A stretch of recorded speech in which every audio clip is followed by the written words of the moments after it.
La situation des travailleuses africaines et philippines dans les pays du Golfe se dégrade au jour le jour et interpelle chaque conscience. Traitements inhumains dégradants, harcèlement sexuel, violation des droits, misérables et horribles conditions de vie et de travail. Voilà ce qu'elles ont en commun, ces travailleuses domestiques. Elles n'ont aucune protection juridique. Leurs droits sont systématiquement violés et foulés aux pieds. Elles ne sont jamais considérées et n'ont aucune dignité. Les pays comme le Liban, le Koweït, l'Arabie Saoudite, l'Iran, l'Irak, le Qatar ou encore le Bahreïn sont connus pour être des pays de grands risques sans respect pour les droits humains. Et les femmes sont souvent africaines et elles sont souvent victimes, j'allais dire. Alors, les pays du Golfe sont-ils devenus des temples par excellence de transgression sociale vis-à-vis des travailleurs africains et surtout des femmes africaines? Eh bien, c'est ce que nous allons voir dans ce numéro de Face à Face, émission dans laquelle j'ai le plaisir d'inviter un activiste, un défenseur des droits de l'homme qui s'intéresse à ces questions. J'ai nommé Pasteur Edo Komi. Pasteur, bonjour. Oui, bonjour et bonjour à tout le monde. Vous êtes le président du MMLK, le mouvement Martin Luther King, un mouvement qui s'intéresse à la question des droits de l'homme, précisément à cette question des travailleuses africaines et philippines qui vivent dans des conditions vraiment peu enviables dans ces pays du Golfe. C'est un combat louable que vous menez, Pasteur Edo. Oui, je crois quand même que, vous savez, en tant que pasteur, l'homme est au cœur de l'évangile, donc tout ce qui touche tout ce qui viole la dignité de l'être humain et tout ce qui ne prend pas en compte, tout ce qui ne considère pas cette dignité humaine-là, il est de notre devoir de le combattre. Donc, raison pour laquelle notre mouvement s'intéresse aux droits humains en général et en particulier aux droits des femmes, des femmes africaines qui sont dans ces pays du Golfe, qui sont à la recherche de leur mieux-être dans ces pays, malheureusement, et qui rentrent au bécail dépouillés, sans rien du tout, et puis comme celles-là qui apparemment n'ont jamais travaillé. Merci beaucoup, Pasteur Edo Komi. En face de vous, nous avons Eli Médecin, c'est un journaliste, directeur de l'information de l'agence de la Verte.info. Eli, merci d'avoir accepté mon invitation encore une fois.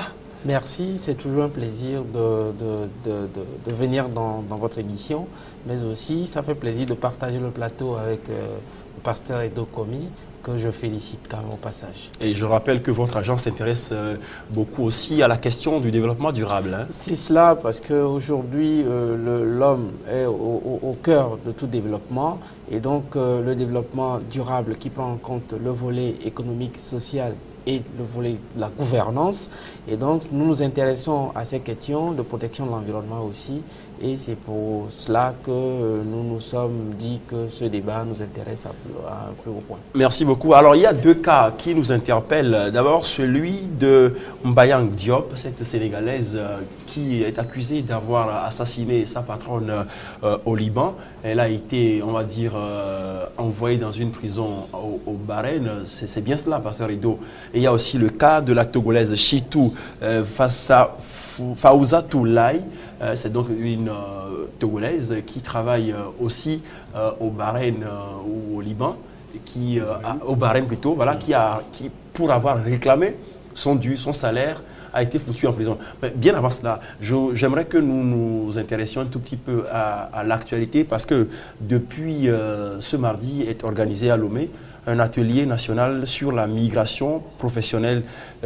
C'est organisé par le ministère togolais de l'Emploi, du Travail et de la Réforme administrative avec l'appui financier de la communauté économique des États d'Afrique de l'Ouest, de l'Union européenne, du Bureau international du travail et aussi de l'Organisation internationale du travail. Un atelier auquel vous participez en tant que président du MMLK, le mouvement Martin Luther King. C'est dire donc que si l'Union européenne, la CEDEAO, le BIT, l'OIT et le gouvernement togolais consacrent des journées entières à un séminaire un atelier sur la question, c'est-à-dire que la question mérite beaucoup d'attention aujourd'hui. Oui, quand nous parlons de la migration en général, je crois aujourd'hui, cela revêt une grande importance et cela préoccupe le monde entier.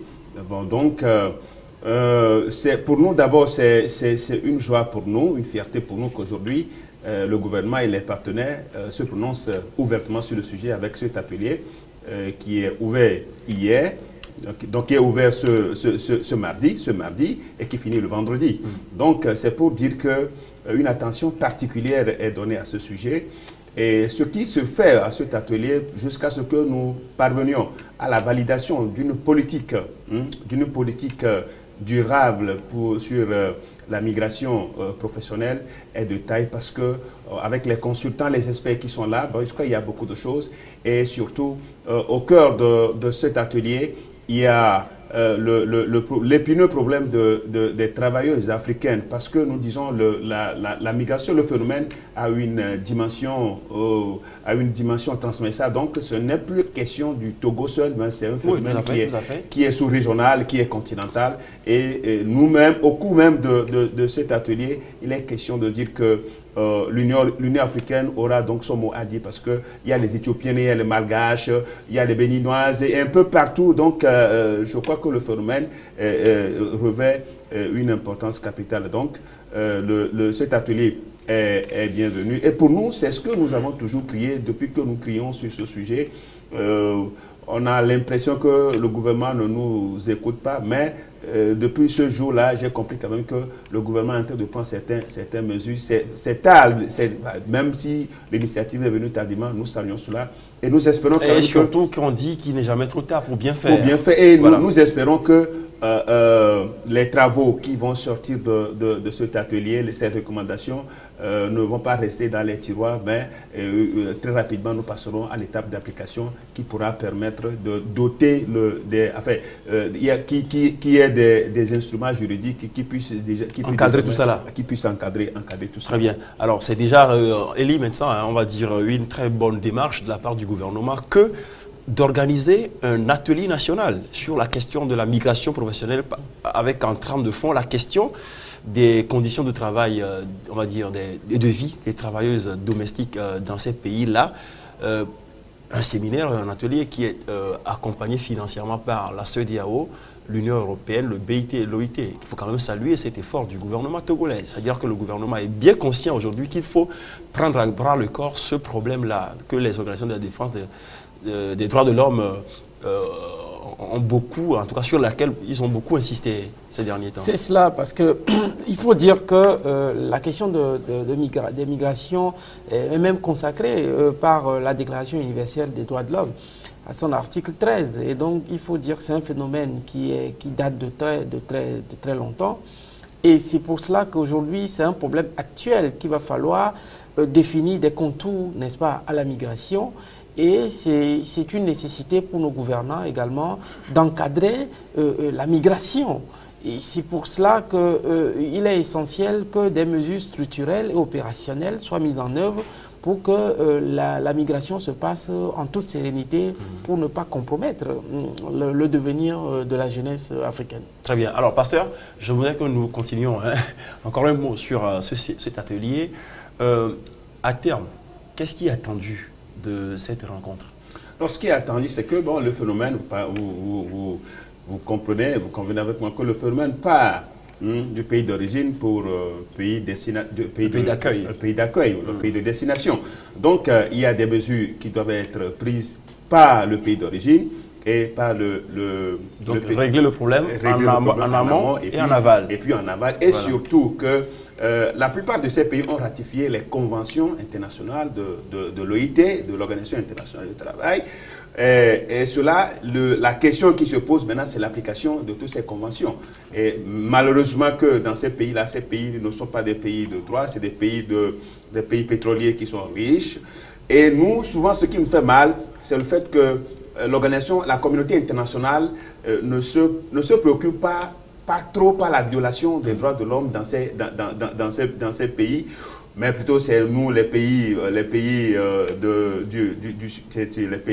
ne dira pas du tiers-monde, mais les pays du Sud. Les pays du Sud. Voilà. Bon, voilà, souvent on dit bon, il y a violation des droits de l'homme, mais quand on voit ce qui se passe là dans ces pays, je crois que pour nous il est question des sanctions, parce que ces pays ayant ratifié tous les tests, tous les tests juridiques, arsenaux juridiques. Donc, il n'y a pas de question qu'on se taise sur ces choses. Donc, voilà, pour nous, c'est cette campagne que nous allons désormais mener pour que la communauté internationale, les Nations Unies, le comité des Nations Unies des droits de l'homme puisse se pencher sur ce genre de... Donc, à terme, ce qui est attendu à terme, c'est que à la fin, il y aura quand même, même si on n'arrive pas à valider ce qu'il y a, il y a un travail qui est fait, qui sera plus tard validé, et cela va nous servir d'un instrument juridique pour que la situation soit maîtrisée. Parce que quand nous parlons de la migration, nous parlons de développement, c'est de la migration professionnelle. Les gens quittent le pays pour aller travailler et font des recettes et viennent investir dans le pays. Et surtout quand nous savons aujourd'hui que la diaspora togolaise fait un transfert énorme d'argent au Togo. Donc, je vois quand même qu'il faut réorganiser le secteur pour que ceux qui quittent le Togo dans les autres pays pour aller travailler puissent être sécurisés, puissent jouir d'une protection juridique et qu'ils puissent être en vie en retournant. Et au même moment, c'est vice-versa. Il y a des migrants aussi, des gens qui migrent aussi vers le Togo, qui viennent aussi au Togo. Vous voyez comment... Donc, les Togolais, ils migrent, bien sûr. Et les étrangers émigrent aussi au Togo. Voilà en quelque sorte l'aspect. On ne peut pas comprendre que les Togolais quittent pour aller travailler, mais d'autres aussi viennent aussi au Togo. Et c'est un phénomène qui est aussi vieux que le monde. Hein. C'est un phénomène qui est aussi vieux que le monde. Donc voilà, nous espérons quand même qu'à la fin de cet atelier, désormais, nous puissions être équipés des stratégies indispensables à pouvoir cerner ce problème et surtout communiquer, informer tous ceux qui aspirent à quitter le Togo pour aller travailler puissent être informés, puissent avoir les informations nécessaires et surtout que les agents de placement, tous ceux qui, ces agents de placement-là, les agents de placement, de recrutement doivent être formalisés et qui doivent avoir d'agrément et que tous ceux qui veulent voyager puissent savoir là où il faut aller pour avoir des informations. Pour que les responsabilités soient situées en cas de Cassilia. Pour que les responsabilités soient situées en cas de Cassilia et surtout que le gouvernement puisse avoir ses yeux dedans. Très bien. Vous gardez la parole, pasteur Edo. Le 16 juin 2016, mademoiselle Mbayang Diop, âgée de 22 ans, de nationalité sénégalaise, en Arabie Saoudite, a étranglé mortellement sa patronne suite à une dispute pour cause la maltraitance, les sévices corporels, les brimades, l'exploitation, privation de nourriture, salaire dérisoire, l'absence des soins médicaux, sous-alimentation, travaux forcés, harcèlement sexuel, traitement inhumain. Bref, la liste n'est pas exhaustive. Il y a le deuxième cas, c'est celui de la Togolaise Chitou Fawzatou Lai, qui est à la recherche d'emploi pour son bien-être. Donc, elle est arrivée au Koweït en novembre 2014. Elle quitte le Togo en août 2000. Elle quitte le Koweït en août 2015 pour la direction du Bahreïn. Là, elle a travaillé sans avoir de salaire. Et pour avoir réclamé son salaire, on l'a mise en prison. Alors aujourd'hui, la Sénégalaise aussi est en prison. Je crois, dans ces pays-là, c'est la peine capitale, hein, c'est la peine de mort. Lorsque vous commettez de quel crime. Alors, ces deux cas-là interpellent aujourd'hui. Bien avant de savoir comment vous réagissez à cela, j'aimerais savoir où en est-on aujourd'hui? Est-ce que les deux sont toujours en prison ou est-ce que la Togolaise a été libérée? Est-ce que la Sénégalaise est libérée? Je voudrais revenir sur la Togolaise, surtout Fawzatou Lai. Dès que nous avons été informés, nous avons, comme d'habitude, nous avons publié, nous sommes allés sur les sites dans les pays, même certains pays du Golfe, il y a l'association libanaise des droits de l'homme, tout ça là. Donc nous sommes allés sur tous ces sites pour publier. Ah, ils ont aussi une association des droits de l'homme? Bien sûr, bien sûr. Au Liban, il y a une association libanaise des droits de l'homme. Qui est active? Oui, bien sûr, qui essaie de faire quelque chose, même si ce n'est pas encore ça. Donc, nous, on est allé sur ces sites-là, on a publié les informations. Je crois quand même que ça a été relayé, ce qui fait que très rapidement, 2-3 jours après, l'autre, Chitou Fawzatou, est actuellement en liberté. Elle est rentrée, elle aussi, elle est rentrée au Togo. Et vous l'avez rencontrée? Oui, je crois qu'elle m'a déjà écrit avec sa famille, parce que c'est sa famille qui est venue me voir. Et puis, bon, quand elle est rentrée, en même temps, la famille nous a fait savoir qu'elle est rentrée. Et je suis, comme cette semaine, nous sommes tellement occupés, donc, de toute façon, on va la voir. C'est pour rassurer les Togolais que nous, certainement, nous allons faire notre devoir d'écrire encore pour dire, ceux qui ont déjà, puisqu'on a déjà publié, pour dire que notre consoeur est rentrée au Togo. Mais ce qui est dommage, c'est que pour avoir réclamé son salaire. Oui, justement, c'est ce qu'on ne comprend pas. Bon, on va revenir vers vous, pasteur, et les médecins.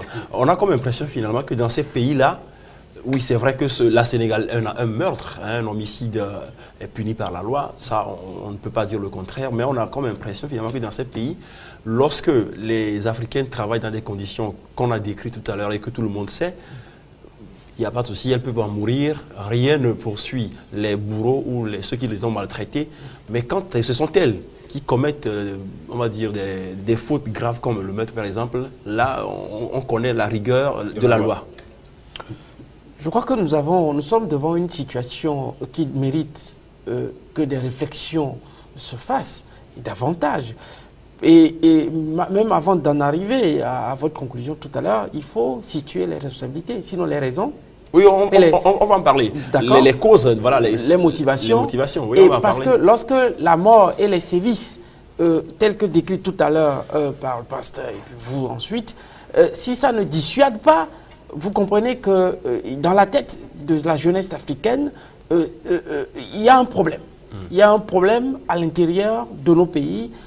Et si même ces sévices-là ne démotivent pas et ne découragent pas cette aventure, mais je sais que là où nous sommes, sur ce plateau, il y a encore un Africain, il y a un jeune Togolais qui s'apprête, peut-être ce soir ou demain, à prendre l'avion et à se rendre en Arabie Saoudite. Tout à fait. Voilà. Et donc, je me dis que ces pays-là ont de sérieux problèmes. Ils ont, comment ils appellent ça, un système judiciaire qui ne fonctionne pas normalement. Généralement... Bon, cela dépend de l'angle sur lequel on le voit. Peut-être chez eux, ça fonctionne normalement. Oui, les informations que nous avons reçues font état de ce que lorsqu'on arrête nos compatriotes, tout ce qui est les requêtes, la plainte, tout est formulé en arabe et dans les pays, et dans les langues qu'elles ne maîtrisent pas. Oui, donc, il y a des PV qui sont établis et qui sont signés. Je crois que ces pays-là ne marchent pas selon le modèle universel, peut-être selon le modèle occidental. Voilà. C'est pourquoi je dis toujours que même lorsqu'on nous parle de modèle de gouvernance, la démocratie comme modèle de gouvernance colporte également des valeurs culturelles d'ailleurs. Et lorsqu'on nous parle également de la mondialisation, c'est des valeurs culturelles qui se mêlent et s'entremêlent. Bon, sauf que ces pays-là ne vous diront pas qu'ils ont plutôt adopté des valeurs culturelles que de la démocratie et tout le reste. Bon, c'est des pays qui vivent dans leur monde. Donc, je crois que le sujet, on n'en est pas là. Mais là, ce que j'ai envie de dire, Elie, cette Sénégalaise, pour avoir tué sa patronne, ça c'est un acte répréhensible à condamner avec la dernière rigueur, à tout point de vue. Mais si c'était elle qui était morte, je ne pense pas, il n'y aurait rien. Alors, comment comprendre cette situation? Moi, jusque-là, je ne suis pas encore droit dans mes bottes parce que le juge n'a pas encore établi, le maître n'a pas établi la responsabilité de la Sénégalaise dans le meurtre de manière formelle. Jusque-là, on ne sait pas comment est-ce que les choses se sont déroulées. Simplement, on présume que c'est elle qui quand même a assassiné la femme de la patronne, sa patronne, pour dire simplement les choses.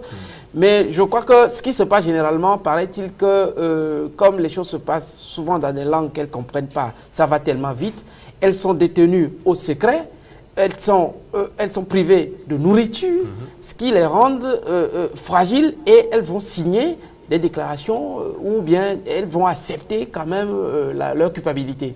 Maintenant, l'État sénégalais est en train de déployer des mesures, et donc comment il s'appelle, le ministre Mankeur Ndiaye, qui est le ministre des Affaires étrangères sénégalais, qui s'est rendu à la prison, qui est allé la rencontrer avec l'ambassadeur, effectivement. Et je crois que c'est des éléments qui quand même rassurent de ce qu'elle aura droit à un jugement, d'abord un avocat, pour qu'on puisse défendre sa cause. Et je crois que dans les jours qui viennent, ça va être un cas qui sera jugé. Et nous exhortons quand même ces pays-là à observer des règles démocratiques et à respecter également la dignité humaine. Bon, peut-être je prends la deuxième partie, à respecter la dignité humaine, parce que démocratie et pays du Golfe, je crois que c'est peut-être deux choses qui ne marchent pas forcément ensemble. Il y a deux paires de manches. Alors, Pasteur Edo, pour le cas, c'est vrai pour la Togolaise Chitou Fawzatou Laye, Dieu merci, elle est rentrée au Togo, mais pour la Sénégalaise Mbayang Diop, vous l'avez dit, il y a le ministre Mankeur Ndiaye, donc des Affaires étrangères, qui s'est rendu sur place avec l'ambassadeur du Sénégal en Arabie Saoudite, qui sont allés lui rendre visite en prison. Mais est-ce que cette démarche-là peut contribuer à décanter la situation pour que finalement elle soit retirée du couloir de la mort? Non, je crois que l'affaire se règle au haut niveau. Donc ça, c'est au haut niveau entre les dirigeants des deux pays. Mais ce qui est important, ce qui va précipiter les choses au niveau du Sénégal, c'est que tout récemment, le Sénégal a envoyé des troupes en Arabie Saoudite. C'est très important, des troupes en Arabie Saoudite. À l'époque, les Sénégalais avaient critiqué le président Macky Sall d'avoir envoyé des troupes en Arabie Saoudite. Mais aujourd'hui, je vous assure que... Vous parlez au nom de la coalition internationale contre le terrorisme. Bien sûr, bien sûr. Voilà. Mais aujourd'hui, ça joue beaucoup. Ça a apaisé la situation. Ça fait que le Sénégal est un partenaire avec l'Arabie Saoudite. Donc ça joue beaucoup dans le règlement de cette situation. Ce qui fait qu'en principe, elle devait être décapitée selon la loi, puisque la culpabilité est déjà prouvée que c'est elle, puisque c'est un flagrant. Okay. C'est un flagrant. On n'a plus besoin de preuves.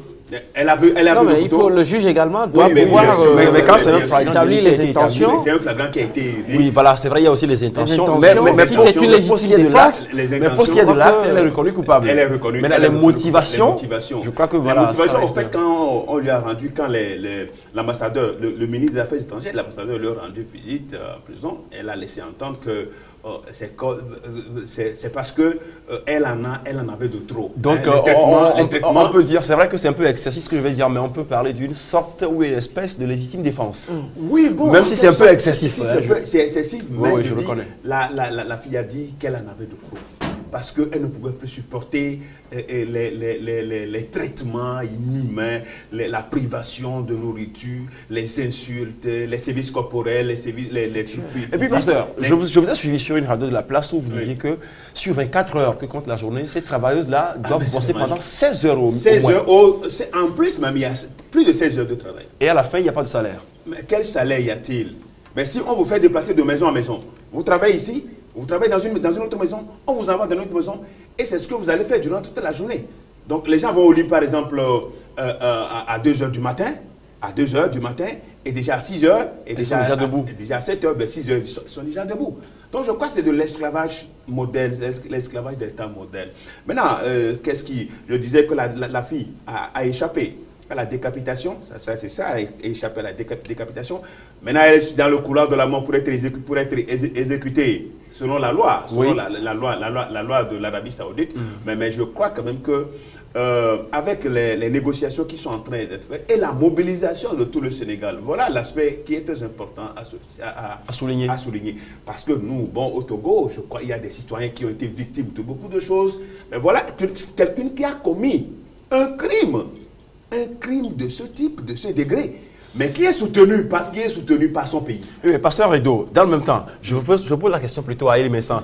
Dans le même temps, vous dites que le Sénégal s'est mobilisé dans son ensemble pour venir en aide à sa compatriote Mbayang Diop, mais en même temps, on peut aussi dire que le pasteur Edo Komié, son mouvement MMLK sur les réseaux sociaux et les journalistes et d'autres défenseurs des droits de l'homme, je ne sais pas s'ils vous ont soutenu, mais ils ont quand même milité aussi en faveur de mademoiselle Chitou Fawzatou Laye. C'est aussi un bon exemple. C'est en cela que je remercie, je félicite quand même le mouvement Martin Luther King. Voilà quand même un mouvement de la société civile qui a besoin quand même qu'on l'accompagne, à tout point de vue. Parce que le travail, il est concret, il est réel, et on ressent le travail. Et les résultats sont là.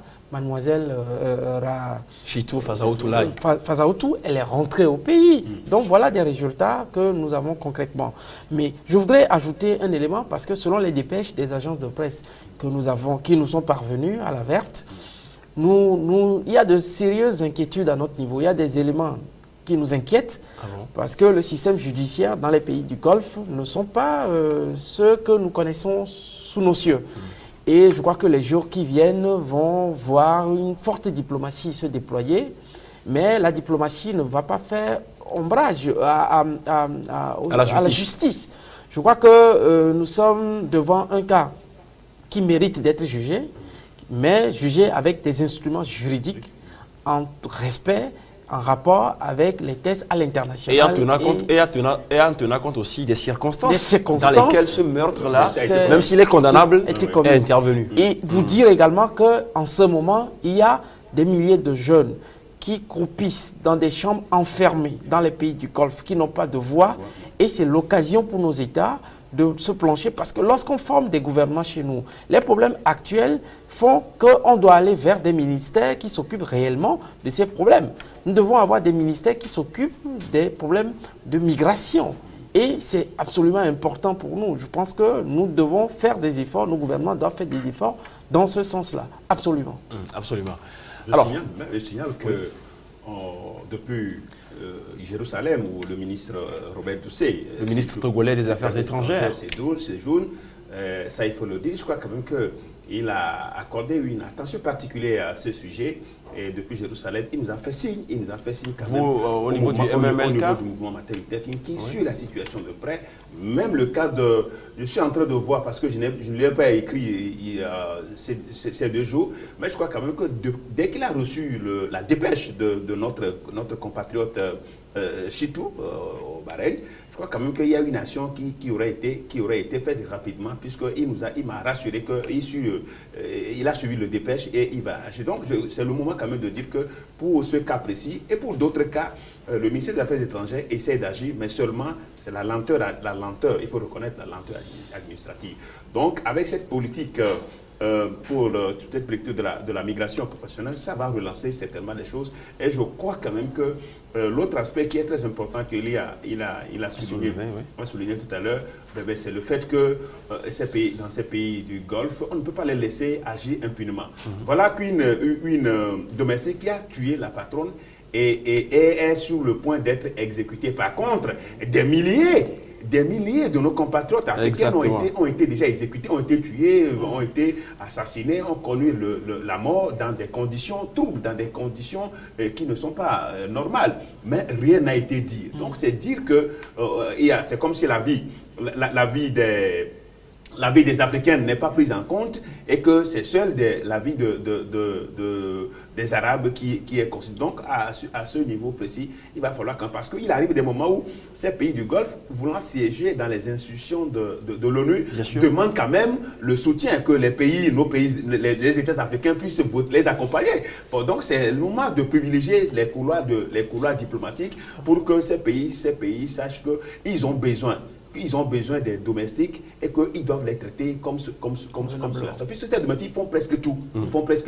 Bon, donc, c'est des gens qu'il faut aménager et il faut respecter leur dignité. Je rappelle que depuis, selon l'Organisation internationale, le Human Rights Watch, à ce jour, on a déjà assisté à plus d'une centaine de décapitations dans les pays du Golfe. Les chiffres sont alarmants. Et je pense que c'est des éléments sérieux. Il y a des cas de suicide. De suicide également. Oui, parce que quand on est stressé, voilà. Alors, dans le même temps, Elie, vous l'avez dit tout à l'heure, il n'y a pas que les travailleuses domestiques, il y a aussi les hommes dont les passeports sont bloqués, qui travaillent sans salaire, qui doivent faire des années là-bas sans savoir concrètement ce qu'ils font. Alors la question que j'ai envie de poser, Elie, qu'est-ce qui explique que malgré les conditions dans lesquelles vivent les Africains et les Africaines dans ces pays-là, il y a encore des candidats qui sont prêts à faire l'aventure? Je crois que les raisons sont multiformes. On peut les situer sur le plan économique, politique, voire culturelle, etc., etc. Mais surtout sur le plan économique, vous savez que dans un souci de réalisation d'agrégats, surtout comment ils appellent ça, les taux de croissance que nous voulons réaliser à tout prix, cela nous amène, au lieu de privilégier les cultures vivrières, nous allons surtout vers des cultures d'exportation industrielle, ce qui fait que nous faisons le lit à la fin dans nos pays.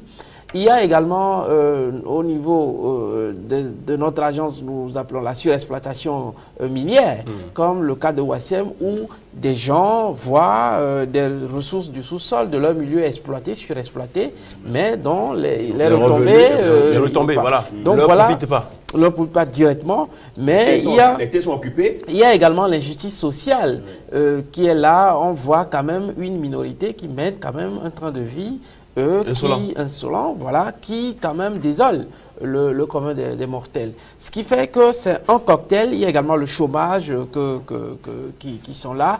Vous avez également l'aspect culturel où aujourd'hui, les médias aidants, on projette quand même des images de ces milieux-là, de ces pays du Golfe, où on montre des gens nantis et tout. Donc le rêve est permis au niveau de la jeunesse. Et voilà donc des motivations supplémentaires qui font que, malgré tout ce qui se passe, il y a encore des candidats.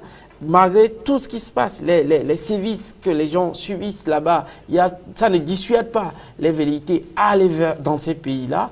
Donc les motivations à l'interne de nos pays sont ce que nous venons de citer, la précarité et le caractère anxiogène même de l'existence, la vie sans perspective. Tout à fait. Faire que la jeunesse rêve d'un mieux-être, ce qui, ma foi, explique quand même que des candidats sont prêts à aller dans cette une situation qui est un peu identique à celle de l'immigration clandestine où les gens doivent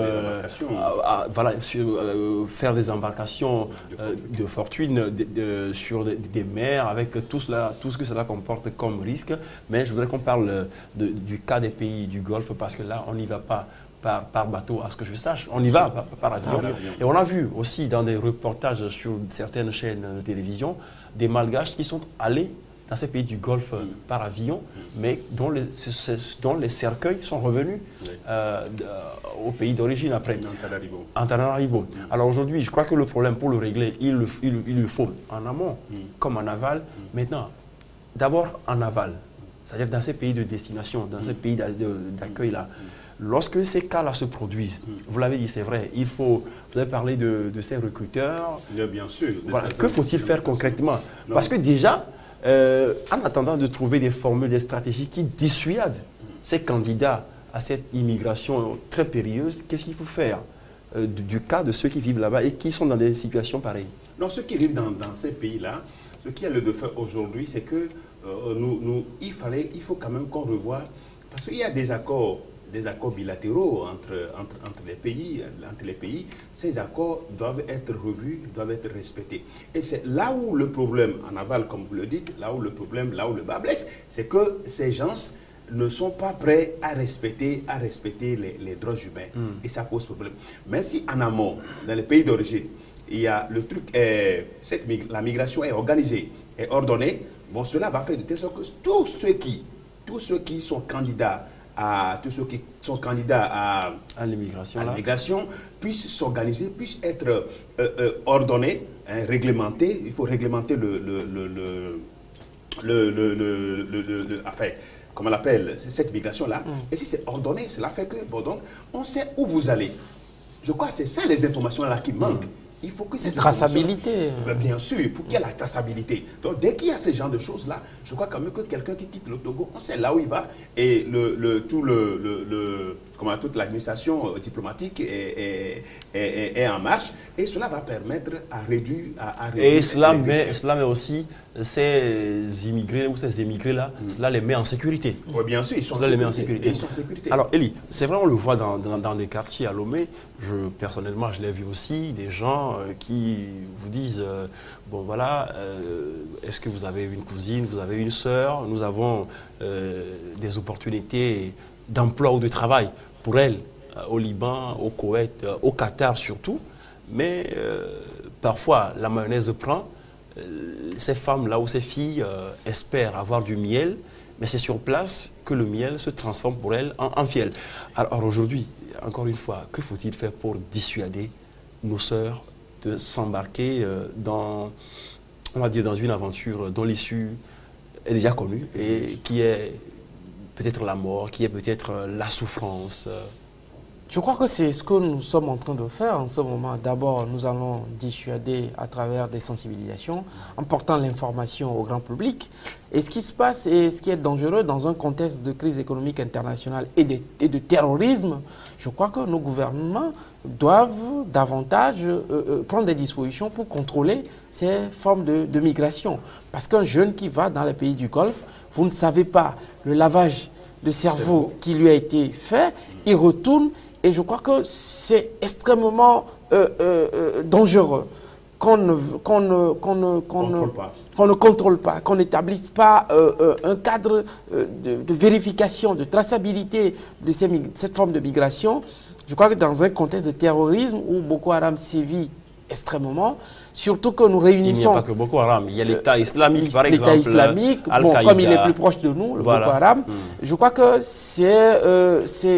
le projecteur est aujourd'hui sur les pays du Golfe, sur la migration dans ces pays. Nos États doivent prendre en considération ce problème-là et prendre des dispositions. Je crois également que l'État doit prendre des dispositions pour retenir les compétences chez nous. Et c'est malheureux de voir que celles qui partent pour ces pays du Golfe, c'est des gens qui sont quand même nantis de diplôme. Et on aurait appris qu'il y a des bacs plus 2, plus 3, plus 4, plus 5 et qui vont dans ces pays.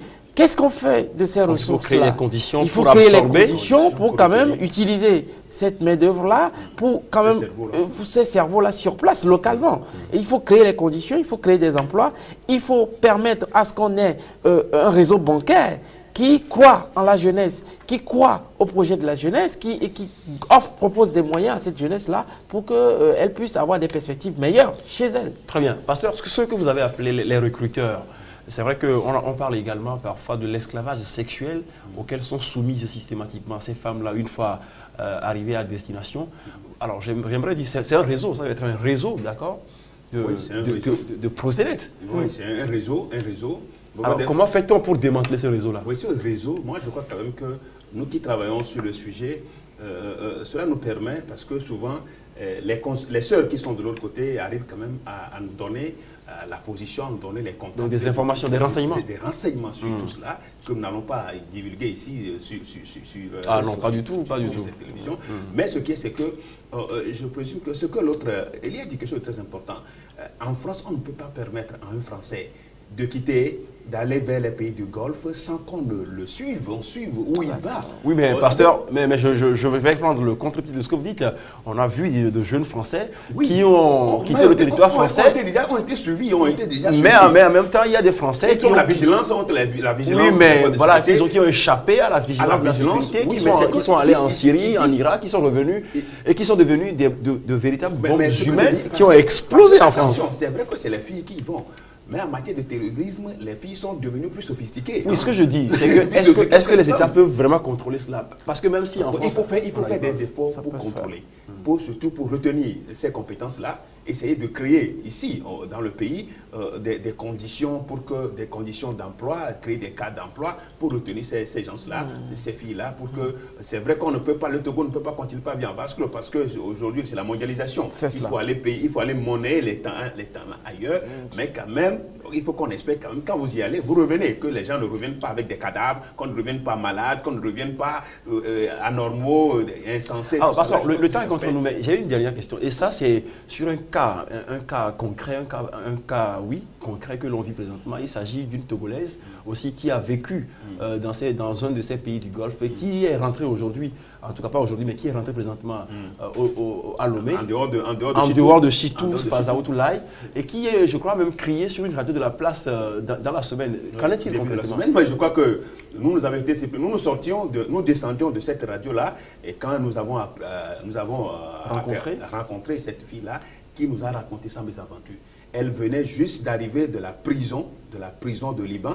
Elle est rentrée tout dépouillée.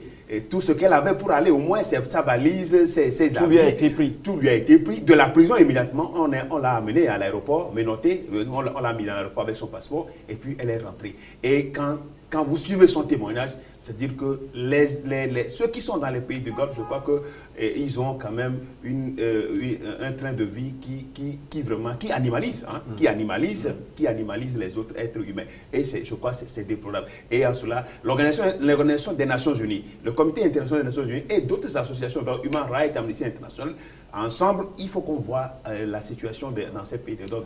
Elie, une dernière question, un dernier mot sur le sujet. Pour dire tout simplement qu'on ne se sent mieux que chez soi. Merci. C'est ce que j'allais dire. Alors, le bonheur n'est pas ailleurs et rarement chez soi. Et le bonheur, c'est l'illusion d'être heureux à chacun, d'être heureux à sa façon. Merci à tous les deux, Pasteur Edokomi, président du mouvement, Martin Luther King. Ambroise, un plaisir pour nous de partager cette information avec les êtres humains. Merci beaucoup, Elie, médecin, directeur de l'information de l'agence laverte.info. Merci, c'est nous. Voilà. À vous tous qui nous avez suivis, merci également. Et surtout, merci de votre fidélité légendaire à ce rendez-vous face à face que vous suivez tous les jours sur New World Info. À très bientôt. Et surtout à nos sœurs africaines, attention, les pays du Golfe sont une destination à haut risque. Au revoir.